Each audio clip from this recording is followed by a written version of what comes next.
बेटियों के साथ दरिंदगी करने वालों को कैसे सबक सिखाया जाता है, कैसे ठिकाने लगाया जाता है और पीड़ित बेटी को कैसे इंसाफ दिलाया जाता है, ये पश्चिम बंगाल की मुख्यमंत्री ममता बनर्जी को अपने पड़ोसी राज्य के मुख्यमंत्री से जरूर सीखना चाहिए। मेरा एक ही बात है, जब नारी का ऊपर कोई अत्याचार होता है, नारी का ऊपर, नारी का मर्यादा का ऊपर कुछ काम, ऐसा गलत काम होते हैं तो हमें तुरंत एक्शन लेना चाहिए। बड़ी खबर असम से है, जहां पर हिमंता बिस्वा शर्मा सरकार ने गैंगरेप के आरोपियों पर न सिर्फ तुरंत एक्शन लिया है, बल्कि इस गैंगरेप का जो मुख्य आरोपी है उसकी मौत भी हो चुकी है। मामला असम के धिंग गैंगरेप की घटना का है, जहां पर मुख्य आरोपी तफजुल इस्लाम जब पुलिस कस्टडी से फरार हुआ तो उसने तालाब में कूद कर जान दे दी। ये बड़ी खबर असम से है, जो कहीं न कहीं पश्चिम बंगाल की मुख्यमंत्री ममता बनर्जी के लिए एक सीख है कि किस तरीके से गैंगरेप के आरोपी को कहीं न कहीं सबक सिखाने का काम असम में किया गया है। इस पर असम के मुख्यमंत्री हिमंता बिस्वा शर्मा ने एक ट्वीट को रिपोस्ट किया है और कहा है कि बेटियों की रक्षा में कोई समझौता नहीं किया जाएगा। बता दें कि सीएम हिमंता ने 19 अगस्त को अपने एक्स हैंडल पर एक पोस्ट किया था, जिसमें उन्होंने ये कहा था कि अगर कोलकाता जैसा जघन्य अपराध असम में होता है तो हमारी सरकार तुरंत न्याय देती है। बेटियों की रक्षा में कोई समझौता नहीं किया जाएगा, ये हिमंता बिस्वा शर्मा ने कहा था। और अपने इसी कहीं न कहीं ट्वीट को रिट्वीट करते हुए इस पोस्ट में हिमंता ने लिखा कि आप मेरा 3 सालों का रिकॉर्ड देख लीजिए, जो जघन्य अपराध कोलकाता में हुआ, अगर ऐसा असम में होता तो हमारी सरकार तुरंत न्याय देती। उन्होंने साफ तौर पर कहा कि राज्य का जो विपक्ष है वो मेरी इस नीति की आलोचना करता है, लेकिन मुझे इससे कोई फर्क नहीं पड़ता, क्योंकि मैं बेटियों की रक्षा में कोई समझौता नहीं करूंगा। आपको मैं ये बता दूं कि असम के धिंग में जो गैंगरेप की घटना हुई, उस घटना को लेकर पूरा विपक्ष लगातार ये कह रहा था कि पश्चिम बंगाल की घटना को लेकर तो देश भर में विरोध प्रदर्शन हो रहा है, लेकिन असम की घटना को लेकर सब चुप्पी साधे हुए हैं। लेकिन यहां पर मुख्यमंत्री हिमंता ने ये स्पष्ट कर दिया कि जब ये घटना सामने आई तो मैंने तुरंत बड़े अधिकारियों को ये निर्देश दिया कि इस पूरे मामले में एक्शन होना चाहिए। आरोपियों की गिरफ्तारी हुई और गिरफ्तारी के बाद जब एक्शन की शुरुआत हुई, जब उस सीन को रिक्रिएट करने के लिए पुलिस इन आरोपियों को लेकर उस जगह पर पहुंची जहां पर इस वारदात को अंजाम दिया गया था, तो खबर यह है कि पुलिस की कस्टडी से जो दरअसल इस्लाम था उसने भागने की कोशिश की। भागते भागते वो तालाब में कूद गया, जहां पर उसकी मौत हो गई। वहीं पर जो 2 अन्य आरोपी हैं उन्होंने भी भागने की कोशिश की। ये भी जानकारी इस पूरे मामले में सामने आई है। घटना तो होता ही है, लेकिन सरकार को देखना चाहिए पब्लिक कि सरकार एकदम स्ट्रिक्ट एक्शन ले रहा है। जब लोगों को लग जाता है कि नहीं इसमें सरकार का ढीला है तो लोग नाराज हो जाते हैं। जैसे मेरा धिंग में घटना हुआ, मैं तुरंत डीजीपी को भेजा, 2 लोगों को 2-3 घंटा में ही अरेस्ट किया, मंत्री भी उधर चला गया और आगे का भी कठोर कार्रवाई होगा ही होगा। जब ऐसा घटना होता है सरकार को बहुत एग्रेसिव एक्शन लेना चाहिए। बंगाल में सरकार ने लिया नहीं, इसीलिए लोग नाराज हो गया। यहाँ पर मतलब यहाँ पे जो रेपिस्ट था, सबको पता है वो बात कि 3 रेपिस्ट, एक मतलब 14-15 साल की लड़की का रेप करके इसी तालाब के पास ऐसे छोड़ के गया था। अभी वो हॉस्पिटल में है, वो हॉस्पिटलाइज्ड है, अभी उसका ट्रीटमेंट चल रहा है। लेकिन जो एक आदमी को पकड़ा पुलिस ने, उसको मतलब हम लोग को मॉर्निंग मतलब न्यूज आया कि उसका डेथ हो गया।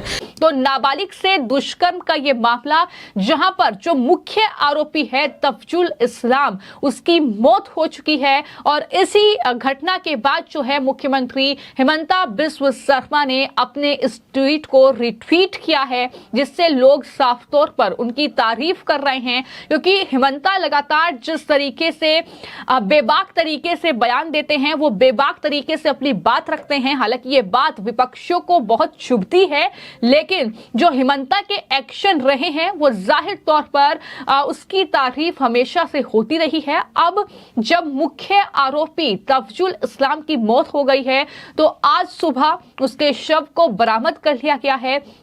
जो पूरी डिटेल जो है, जो एसपी की ओर से जानकारी दी गई है, उसमें कहा गया है कि पुलिस ने इस मामले में पहले भी आरोपी तफजुल इस्लाम को गिरफ्तार किया था। जब पुलिस की एक टीम उसे जांच के लिए वहां पर सीन रिक्रिएट करने के लिए लेकर गई, तो वो तालाब में कूद गया क्योंकि वो बचने की कोशिश कर रहा था। इसके बाद पुलिसकर्मी और एसडीआरएफ की टीम ने उसका शव बरामद कर लिया है, ये कहा गया है।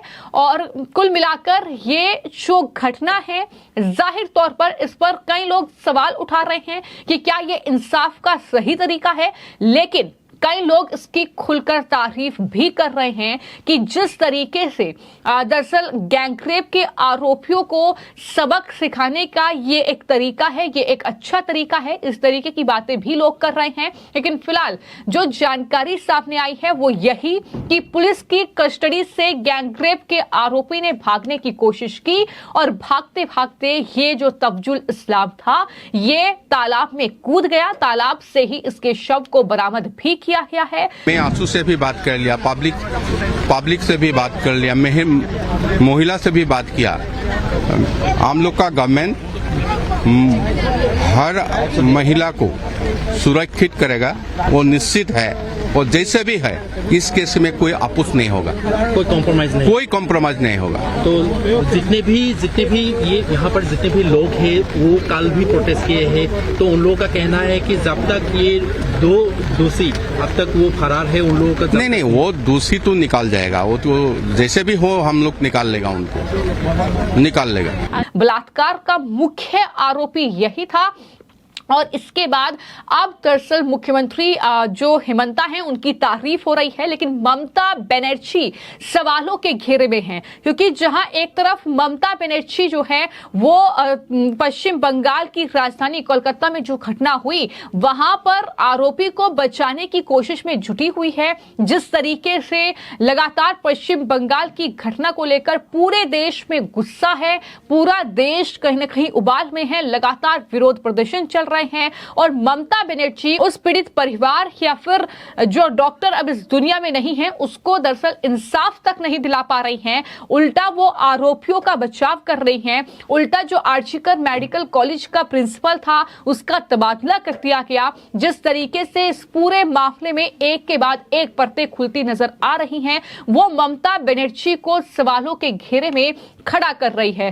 तो इस तरीके से लगातार ये पूरा मामला, जहां पर ममता बनर्जी पर लगातार सवाल उठ रहे हैं, लेकिन अब लोग ये कह रहे हैं कि ममता बनर्जी को अब जो पड़ोसी राज्य है असम, वहां के मुख्यमंत्री से ये सीखना चाहिए कि एक्शन क्या होता है, महिलाओं की सुरक्षा के लिए क्या कदम उठाए जाने चाहिए, महिलाओं की रक्षा के लिए क्या जरूरी है। ये तमाम चीजें जो हैं वो दरअसल अब मुख्यमंत्री ममता बनर्जी को हिमंता बिस्वा शर्मा से सीखनी चाहिए।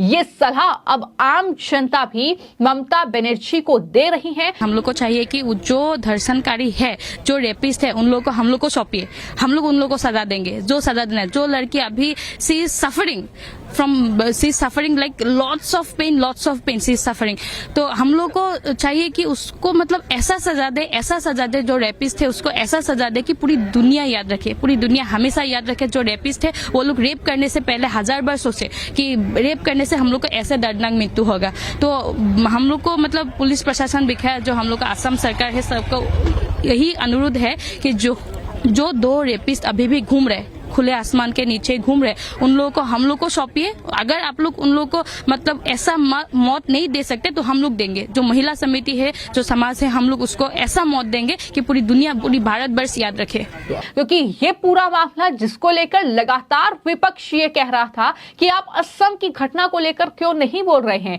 असम में भी एक नाबालिग लड़की के साथ गैंगरेप हुआ है, लेकिन वहां पर कितनी जल्दी एक्शन हुआ है ये हम सबने देखा। न सिर्फ आरोपियों की गिरफ्तारी हुई, बल्कि इसके अलावा जब जांच आगे बढ़ी, सीन रिक्रिएशन के लिए उन आरोपियों को जो टीम थी वो अपने साथ लेकर गई, तो वहां पर जब इन्होंने भागने की कोशिश की, इस घटना में एक कांस्टेबल भी घायल हुआ। तो किस तरीके से दरअसल उस तफजुल इस्लाम को दरअसल वहां पर जो तालाब था उसमें डूबकर उसकी मौत हो जाती है।